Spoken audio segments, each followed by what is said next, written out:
성경 말씀 읽도록 하겠습니다. 여호수아 1장 7절에서 9절까지 읽도록 하겠습니다.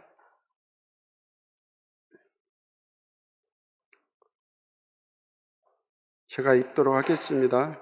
여호수아 1장 7절. 오직 너는 마음을 강하게 하고 극히 담대히 하여 나의 종 모세가 내게 명한 율법을 다 지켜 행하고 좌로나 우로나 치우치지 말라. 그리하면 어디로 가든지 형통하리니 이 율법책을 내 입에서 떠나지 말게 하며 주야로 그것을 묵상하여 그 가운데 기록한 대로 다 지켜 행하라. 그리하면 내 길이 평탄하게 될 것이라. 내가 형통하리라. 내가 내게 명한 것이 아니냐. 마음을 강하게 하고 담대히 하라. 두려워 말며 놀라지 말라. 내가 어디로 가든지 내 하나님 여호와가 너와 함께 하느니라 하시니라. 아멘. 네, 오늘 말씀은 출애굽을 이끌었던 모세가 120세의 나이로 하나님의 부르심을 받고 이 세상을 떠났습니다. 그 뒤에 바로 그의 후계자 여호수아가 나타났는데 그 여호수아에게 하나님께서 하시는 말씀입니다. 바로 위대한 지도자였고 출애굽을 했을 때 하나님과 직접 만났고 대면했던 그 모세가 120세의 나이로 느보산 비스가산에서 바로 가나안 땅을 보기만 하고 실제 들어가지는 못하고 이 세상을 떠납니다. 그런 가운데 그의 후계자 여호수아가 나타났는데 그 여호수아가 어떻게 보면 하나님 즉 모세를 따라다니면서 모든 것을 보고 배우고 많이 했겠습니다마는 실제로 앞장서서 하나의 민족의 지도자가 된다는 그 어려움에 있을 때 여호와 하나님께서 이 여호수아에게 하시는 말씀입니다.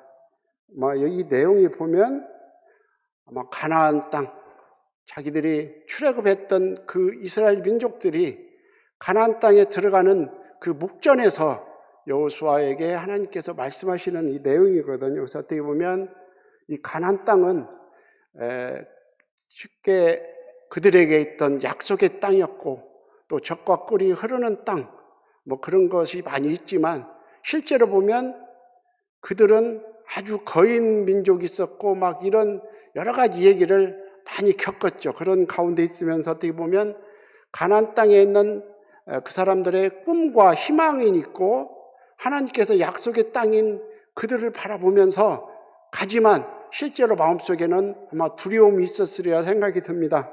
모든 사람들이 보면 이 세상에 어떻게 보면 새로운 학교를 간다든가 또 취업을 한다든가 어떤 새로운 길에 들었을 때 보면 어떤 걱정이 앞서죠.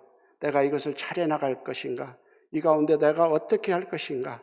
이런 여러 가지 생각을 많이 하게 됩니다. 그래서 오늘날 모든 사람들이 또 얘기할 때 하는 내용이 여러 가지가 있겠죠. 댁에서 부모가 자식들에게 하는 내용, 이 세상에 살 때 어떻게 하지 말아라 하는 그런 것이 많이 있죠. 그런데 여기에 보면 하나님께서는 딱 여러 가지 얘기도 하지 않습니다. 7절에 보면 오직 너는 마음을 강하게 하고 극히 담대히 하여 나의 종 모세가 내게 명한 율법을 다 지켜 행하고 좌로나 우로나 치우치지 말라. 그리하면 어디로 가든지 형통하리라. 이렇게 말씀하고 계십니다.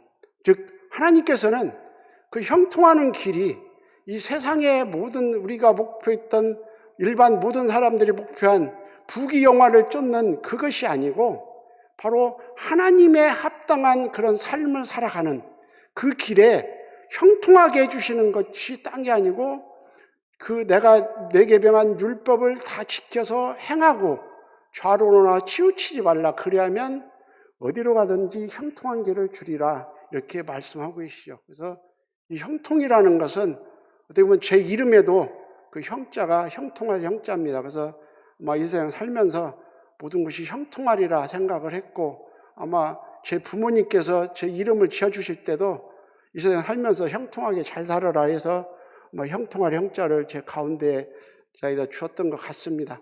근데 이게 지나놓고 보면 형통하질 않았죠. 모든 것이 보면 어려움이 있었고, 그런 어려운 가운데서도 어떤 길을 찾아서 바로 나를 이끌어 주셨던 그분이 분명히 계시는데, 그분이 무엇이냐, 그분이 누구냐, 이것을 알게 해주신 것, 그것이 바로 우리가 하나님 믿는 선민으로서, 하나님 믿는 하나님의 성도로서 우리가 가져야 할 것이 바로 형통이 이 세상 모든 사람들이 원하는 부귀영화, 명예, 모든 것을 찾는 그러한 길이 아니고, 하나님과 오로지 하나님만 바라보고 살아가는 그 가운데 하나님의 인도하시는 그 길을 가는데 누가 타치하지 않고 누가 핍박하지 않고 그런 길을 굳건히 지켜주신다고 이렇게 말씀하고 계십니다. 그래서 어떻게 보면 이 길은 아마 40년 동안 광야를 걸었던 이 이스라엘 백성들에게 새로운 희망이 있는 땅이죠. 바로 가나안 땅에 들어가면, 즉 어떻게 보면 광야 40년을 거쳤고 바로 하나님께서 약속하시는 그 가나안 땅이 눈앞에 보이는데, 오직 하나님께서 명령하시는 것은 딴 게 아닌 거죠. 바로 7절부터 9절까지 하시는 말씀, 그 가운데 있는 것입니다. 그래서 어떻게 보면 전쟁을 앞두고 있는 그 가나안 사람들과 전쟁을 앞두고 있는 이스라엘 민족에게 하시는 말씀이, 어떻게 보면 내가 지금부터 군대를 잘 훈련시키고 무기를 많이 준비하고 그래서 싸워서 나가라, 그렇게 하는 내용이 아니고, 하나님께서는 너희들은 내가 내게 명한 율법만 지키고 그것을 그대로 지켜라, 그러면 모든 것은 내가 다 해주겠다, 이렇게 약속하시는 그런 내용입니다. 그래서 우리가 이 세상을 살면서 하나님께서 우리에게서 주시고자 하는 것은 바로 이 세상을 향해서 가는 그 길 가운데서 내가 내 말을 잘 따르면 어디에 땅이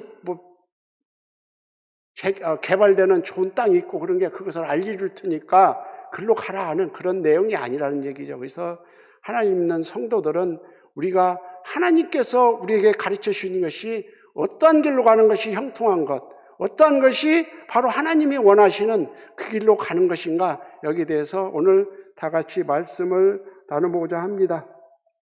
여기에서 보면 여호수아는 아마 책임을 많이 느꼈을 것 같아요. 어떻게 보면 모세의 종으로 수행관으로 어떻게 보면 밑에서 조수 역할을 하면서 모세가 하는 행동 하나하나 모든 것을 다 봤습니다마는, 그 자기의 존경하는 스승이었던 모세가 이 세상을 떠난 후에 여호수아가 지도자가 돼가지고 이스라엘 민족을 끌고 나가는 그런 가운데서 보면 아마 책임감을 많이 가졌으리라 생각이 듭니다. 마음속으로는 하나님 나와 함께 하시겠다 하지만 그 속에는 내가 진짜 하나님 말씀대로 이 백성들을 진짜 올바르게 끌고 갈 수 있을 건가 많은 고민을 많이 했으리라 생각이 듭니다. 그래서 첫 번째, 어떠한 길로 하면 형통을 이루어진다, 그렇게 보면 8절 말씀에 보면 하나님의 말씀을 주야로 묵상하라고 이렇게 말씀하고 계십니다. 8절, 이 율법책을 내 입에서 떠나지 말게 하며 밤과 낮 주야로 묵상하라고 이렇게 말씀하고 계십니다. 바로 하나님께서 요구하시는 것은 딴 게 아니죠. 이 세상을 나갈 때 내가 지식을 쌓고 모든 스펙을 쌓고 모든 어떻게 해가지고 무엇을 하고 그런 것이 아니고, 이 세상, 즉 악이 있는 이 세상에서 하나님 말씀을 전파하는 너에게는 바로 유일한 무기가 하나님의 말씀을 주야로 묵상하라, 그렇게 말씀하고 계십니다. 그래서 묵상하는 것은 아마 하나님의 말씀을 깊이 생각하고 아마 숙고하고, 어떻게 하면 하나님 말씀을 내가 지킬 것인가, 하나님 말씀은 나에게 명령할 때 이런 상황에서는 하나님께서는 무엇을 원하실 것인가, 내 생각이 아니라 하나님의 생각이 무엇인가를 하나하나 따져보면서 아마 이렇게 행할 때 바로 그것이 평탄하게 될 것이고, 그리하면 내 길이 평탄하게 될 것이라 내가 형통하리라 이렇게 말씀하고 계십니다. 그래서 첫 번째는 그 하나님의 말씀을, 이 율법책을 숙고하고 마음에 품으라고 이렇게 말씀하고 계시죠. 마음에 품으면서 항상 생각하고 그 말씀 가운데 행할 수 있도록 항상 노력하는 삶을 살아가면 내 길이 평탄하게 될 것이라 내가 형통하리라 이렇게 말씀하고 계십니다. 그 가운데 아마 이 세상을 살아가면서 필요한 재물도 주실 수 있고 모든 것을 주실 수 있으리라고 우리가 믿습니다. 그런데 우리가 원하는 것은 보면 이 내 생각대로 이 세상의 부귀영화를 쫓아가면서 내가 결정하고 모든 것을 내 맛대로 가면서 하나님께서 나를 도와주시리라 이렇게 믿는 것 보면 저 자신도 그렇게 알고 있습니다. 그래서 어떻게 보면 하나님께서 원하시는 것은 아니고 내 마음에 있는 대로 행하는 것이 아니라 내 마음에는 하나님의 말씀 이것을 주야로 묵상하고 지켜서 행할 때 거기에 덤으로 내가 원하든 안 하든 이 세상을 살아갈 때 있는 모든 것을 내게 더해 주신다고 이렇게 말씀하고 계십니다. 시편 1장 2절 말씀 잘 알고 계시죠?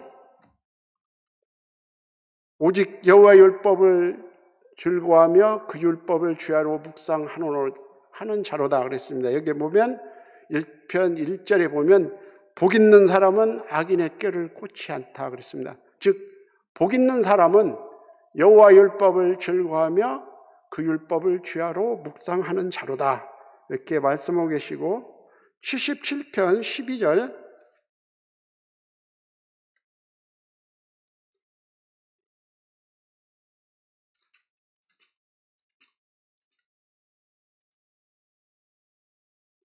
또 주의 모든 일을 묵상하며 주의 행사를 깊이 생각하리로다 그랬습니다. 바로 모든 형통한 길은 주의 모든 일을 묵상하며 주의 행사를 깊이 생각할 때 모든 것이 하나님께서 함께 해주시고 평탄한 길을 주시고 형통의 길을 인도해 주신다고 이렇게 말씀하고 계시고 119편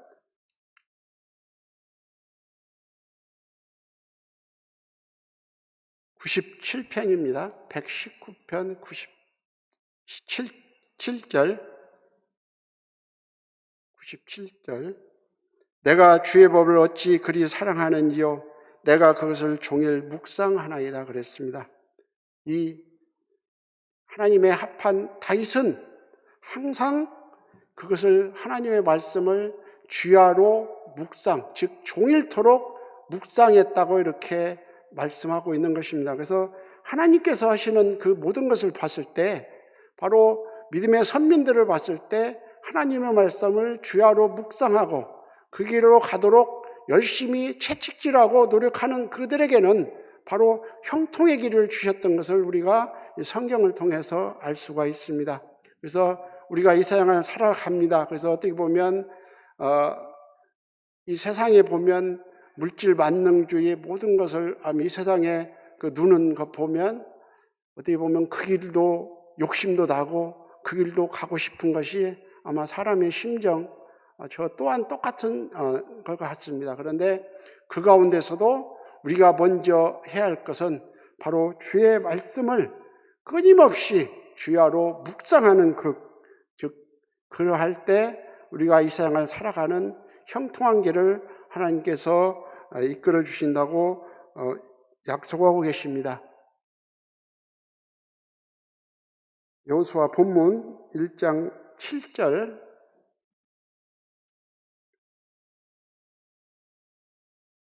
오직 너는 마음을 강하게 하고 극히 담대하여 나의 종 모세가 내게 명한 율법을 다 지켜 행하고 좌로나 우로나 치우치지 말라. 그리하면 어디로 가든지 형통하리라 그랬습니다. 이게 7절에 보면 즉 어디로 가든지 형통한다고 이렇게 다시 한번 말씀하고 계시죠. 그래서 여기에 보면 마음을 강하게 하고 극히 담대히 하여 그렇습니다. 아마 모든 사람이 이 세상 또 미지의 세계를 바라볼 때 보면 마음을 아무리 강하게 담아도 설렘도 있고 두려움이 많이 있을 수 있습니다. 그런데 그 가운데서도 하나님께서는 이 극히 내 마음을 강하게 하고 담대히 하여 이 율법을 다 지켜 행한다면 어디로 가든지, 너희들이 어디로 가든지 형통하게 해주시겠다고 이렇게 말씀하고 계십니다. 우리는 말씀대로 행하기 위해서 끊임없이 노력과 아마 창조력을 발휘해야 하리라 생각이 듭니다. 아마 말씀을 지켜 행하는 것이 쉬운 일은 아닌 것 같아요. 보면 내가 보는 눈이 바로 이 세상을 향해서 있기 때문에, 또 먹고 사는 것이 앞에 있기 때문에, 즉 내가 이 말씀대로 살아야겠다 하지만 눈을 잠깐 옆으로 돌리면 이 세상의 물질 모든 것이 내 눈에 보이거든요. 그래서 그의 욕심 때문에 가끔 하나님의 말씀을 잊어버리고 그 길로 이 길이 내가 가는 길이야 하고 쭉 가다 보니까 모든 것이 잘 이루어지네. 하나님께서 나와 같이 하시기 때문에 모든 것이 잘 이루어진다. 하나님은 나를 이 길이 맞는갑다 하고 생각하고 있는데, 그 길에 푹 빠지다 보면 헤어나질 못하는 그런 모습을 우리가 알 수가 있습니다. 아마 그런 가운데서 하나님께서 채찍을 들어서 우리를 때리실 때 있고 고통을 주실 때가 있습니다. 그러면 그때 우리가 빨리 깨우치고 이 길이 아니다, 다시 돌이켜서 와서 바로 하나님의 말씀을 굳건히 잡고, 우리가 하나님이 원하는 길은 이 길이 아니구나, 내가 잘못 살았구나, 모든 것을 돌이키는 그런 마음을 가질 때 이 하나님께서 형통한 길을 우리에게 예비하여 주신다고 말씀하고 계십니다. 신명기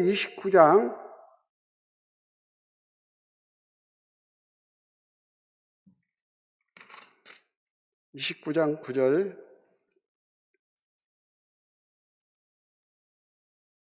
그런즉 너희는 이 언약의 말씀을 지켜 행하라. 그리하면 너희 하는 모든 일이 형통하리라 그랬습니다.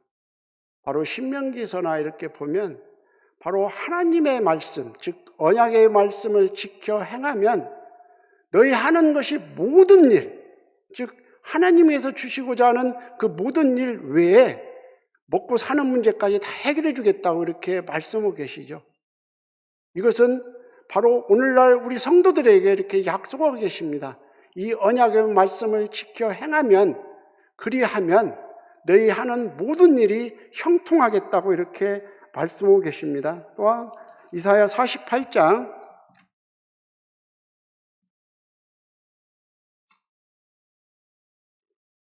15절. 나 곧 내가 말하였고 또 내가 그를 부르며 그를 인도하였나니 그 길이 형통하리라 이렇게 말씀하고 계십니다. 하나님께서 말씀하셨고 그를 이끌어 주셨고 인도하였기 때문에 그 길이 형통한다고 이렇게 말씀하고 계십니다. 하나님께서는 오늘 본문의 말씀에 대해서 여호수아에게 하시는 말씀이지만 바로 하나님 믿는 성도, 우리들에게 하시는 말씀이라는 얘기죠. 그래서 이 세상을 나가고 어떤 길을 행할 때 형통하는 길이 과연 무엇이냐, 이 세상을 향해서 갈 때 어떤 마음을 가지고 이 세상을 살아갈 때 하나님께서 형통한 길을 인도해 주시는가 하는 것을 우리가 굳게 믿고 하나님께서 하시는 말씀 잊지 말고 이 길로 쭉 갈 때 형통의 길을 인도하여 주신다고 말씀하고 계십니다. 본문 여호수아 1장 7절 후반부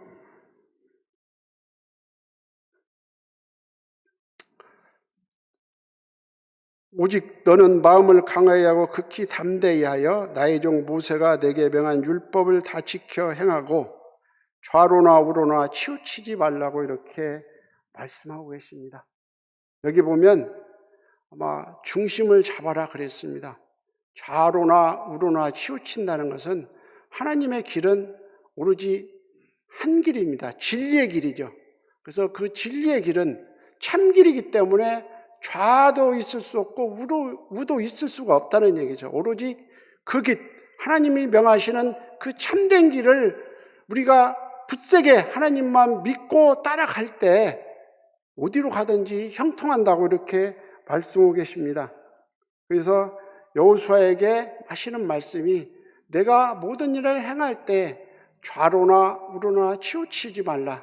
바로 하나님의 명한 율법의 말씀을 굳건히 지켜서, 즉 하나님의 말씀은 정도다, 즉 바른 길이라는 얘기죠. 그래서 좌로 갈 수도 있고 우로 갈 수 있는 것이 아니고 또 구부러서 돌아갈 수 있는 길도 아니고 오로지 직진, 하나님께서 말씀하신 그 길은 어떠한 장애가 있다고 해서 우리가 피해가고 또 뒤로 돌아가고 피해가는 그런 것이 될 수는 없고 오로지 정도를 가라고 이렇게 말씀을 하십니다.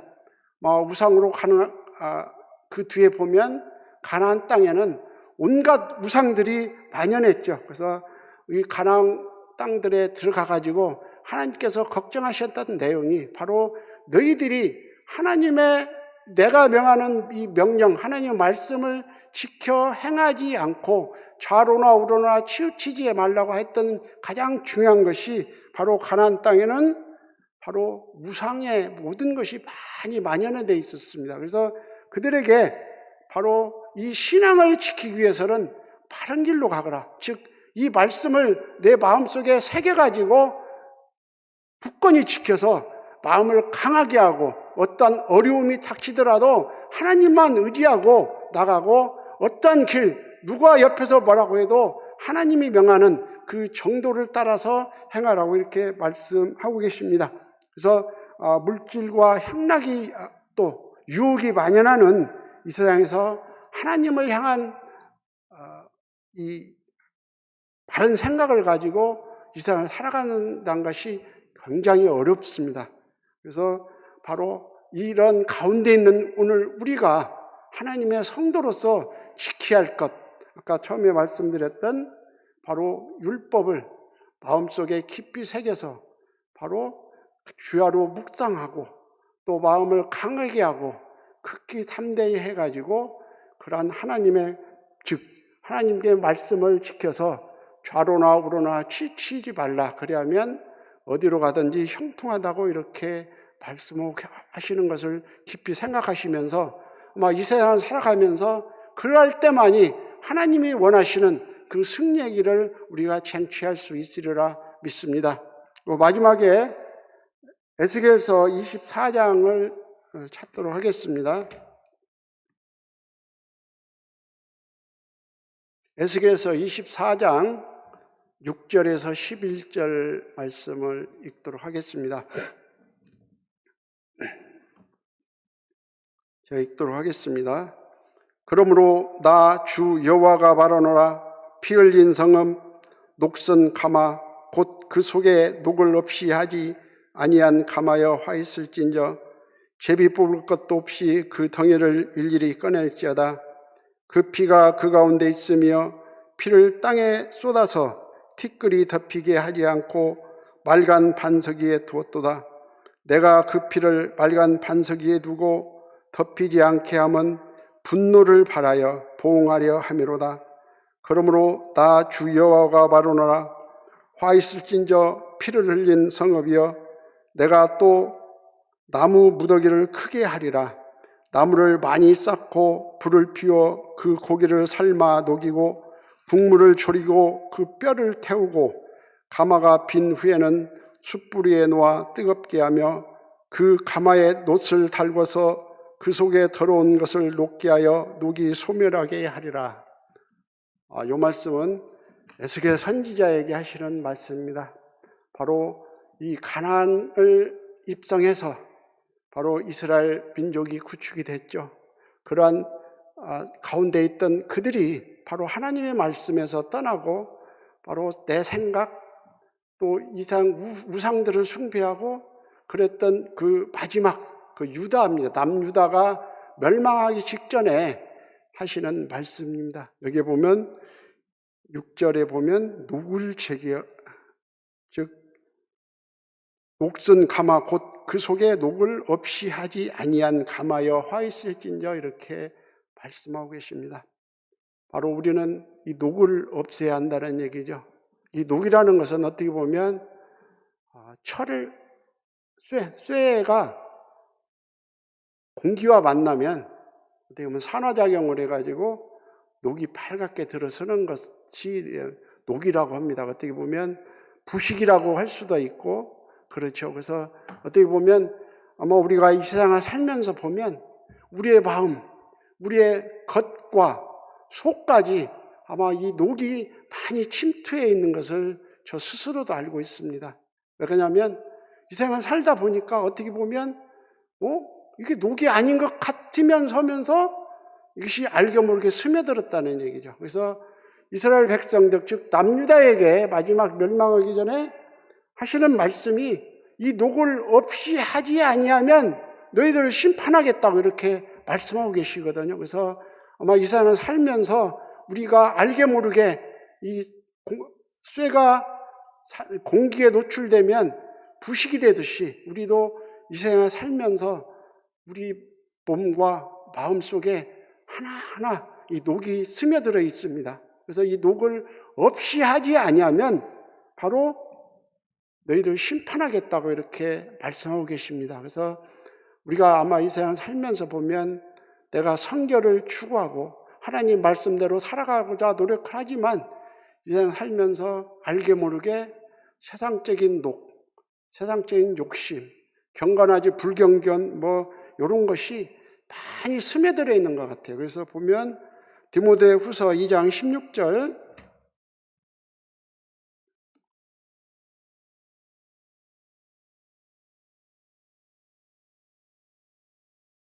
망령되고 헛된 말을 버리라. 저희는 경건치 아니함에 점점 나아가나니 그랬습니다. 여기 보면 망령되고 헛된 말 하는 것이 하나의 하나님께 보시기에는 녹이라는 얘기죠. 하나님의 성도들이 하나하나에 노출돼서 이 녹이 스며들어 있다고 그렇게 말씀하시고 세상의 정욕을 아마 세상의 모든 것, 물질 문명을 따라서 세상 모든 사람이 따라가는 그 욕심대로 내가 무엇을 하고 싶고 해서 부귀영화를 노리고 싶고 요즘 온 나라가 시끄러운 바로 어떻게 하면 대박이 나고 어떻게 하면 땅을 사가지고 막 떼부자가 되고 이런 것을 따라가는 그런 헛된 것을 하는 것이 알고 모르게 살면서 어떻게 보면 부를 추구하는 것이 요즘 시대에 보면 죄가 아니라고 얘기를 합니다. 어떻게 보면 내가 내 돈 가지고 부를 추구하는 것이 무엇이 죄라고 할 수가 있느냐? 이렇게 말씀하고 있을 수도 있지만 바로 그 가운데, 죄 가운데 그런 부를 추구하는 가운데 모든 것이 누가 있죠? 어디가 땅값이 올라가는데 모든 것이 내 속에 자꾸 들어오는 걸 보면 아마 세상 정욕을 사모하기 때문에 그러지 않느냐 하는 생각을 합니다. 유다서 1장 6절에서 8절 또 자기 주의를 지키지 아니하고 자기 처소를 떠난 천사들을 큰 날의 심판까지 영원한 결박으로 흑암에 가두셨으며 소돔과 고모라와 그 이웃 도시들도 저희와 같은 모양으로 간음을 행하며 다른 색을 따라 가다가 영원한 불의 형벌을 받음으로 거울이 되었느니라. 그러한데 꿈꾸는 이 사람들도 그와 같이 육체를 더럽히며 권위를 업신여기며 영광을 회방하는도다 그랬습니다. 바로 어떻게 보면 이 가운데 우리가 지금 요즘 이 시대에 살고 있는 것 같아요. 이 시대에 살면서 알게 모르게 아마 세상의 정욕을 사모하고 부귀를 따쫓고 이런 가운데 살면서 보면 나는 아니하는데 스스로 거기에 빠져들면서 내 마음속이 부식되어 있다는 이렇게 말씀을 드리고 싶습니다. 부식이 되면 이 쇠라는 것이 어떻게 보면 강한 자성체를 띠고 자석이거든요. 그래서 어떻게 보면 N극과 S극이 있어요. 부딪힐 때 이 쇠는 강자성체라고 합니다. 강자성체. 아주 딱 땡기는 맛이 있어가지고 자석을 놓으면 딱 와서 달라붙죠. 그래서 하나님 믿는 성도는 강자성체가 되어야죠. 하나님의 말씀에 딱 달라붙어가지고 절대 떨어져서는 안 돼요. 그런데 이 녹이 슬면, 이 부식이 되면 이 강자성체가 그냥 일반 약자성체로 되고 요즘 얘기는 비자성체가 되고 요즘은 뭐 세상을 움직이는 반도체가 유행하고 있지만 어떻게 보면 우리가 하나님과 나와의 관계에서 보면 이 자석과 쇠, 즉 철과의 관계인 것 같아요. 그래서 하나님의 말씀에 딱 달라붙어 있고 하나님과 딱 나와 함께 있는 이것이 바로 강한 쇠, 즉 녹슬지 않는 쇠를 가질 때 하나님과 밀착되어 있고 그런 가운데 이 세상을 이길 수 있는 아마 힘을 주는 것 같습니다. 아마 모든 분들이 아시리라 생각입니다. 모든 쇠는 녹이 슬고 그러면 부식이 되기 시작하면 조금씩 다 망가지죠. 망가져가지고 나중에 보면 아마 고물로도 못 쓸 정도로 이렇게 되는 걸 알고 있습니다. 그래서 아마 쇠가 녹이 슬어버리면 아무리 강한 자석을 대도 이게 달라붙지를 않습니다. 그래서 하나님 믿는 우리 성도들은 이 녹슬, 즉 우리의 마음에 알게 모르게 끼어들었던 이러한 녹을 제거하지 않으면 이 남유다를 심판하시겠다고 하는 하나님 말씀을 깊이 생각하시면서 나와 하나님의 관계는 자석과 이 쇠라는 그 관계를 깊이 염두에 두시고 하나님께 가까이 갈 수 있는, 즉 내 몸에 있는 녹을 제거하지 않으면 하나님과 가까이 가고 싶어도 이 녹 때문에 갈 수가 없는 거죠. 그래서 우리가 이 세상을 살면서 보면 이러한 녹이 알게 모르게 자꾸 스며든다는 것. 그래서 요즘 뭐 세상에서는 방청제, 무엇을 해서 많이 바르고도 합니다만 바로 이 녹슬지 않기 위해서 하나님의 말씀을 깊이 상고하고 하나님의 그 원하시는 하나님의 말씀과 성령의 인도하심을 따라서 항상 회개하고 뉘우치는 그러한 삶을 살지 않으면 우리의 몸이 하나하나 나도 모르게 이 부식되어 가고 있다는 사실을 우리가 깊이 인식하시고 이 세상을 살아간다면 하나님께서 나와의 관계, 즉 하나님의 말씀만 되면 쭉 따라가는 그런 관계, 녹슬지 않는 이런 삶을 살 수 있도록 우리가 불철주야 노력하는 삶을 살아야 한다고 말씀드리고 싶습니다. 이러한 가운데 살기 위해서는 우리는 하나님의 말씀을 주야로 묵상하는, 또 그 가운데 우리의 부족함을 바로 하나님의 성령이 나와 함께 하실 때 이런 것을 이길 수 있으리라 믿습니다. 말씀 마치겠습니다. 찬송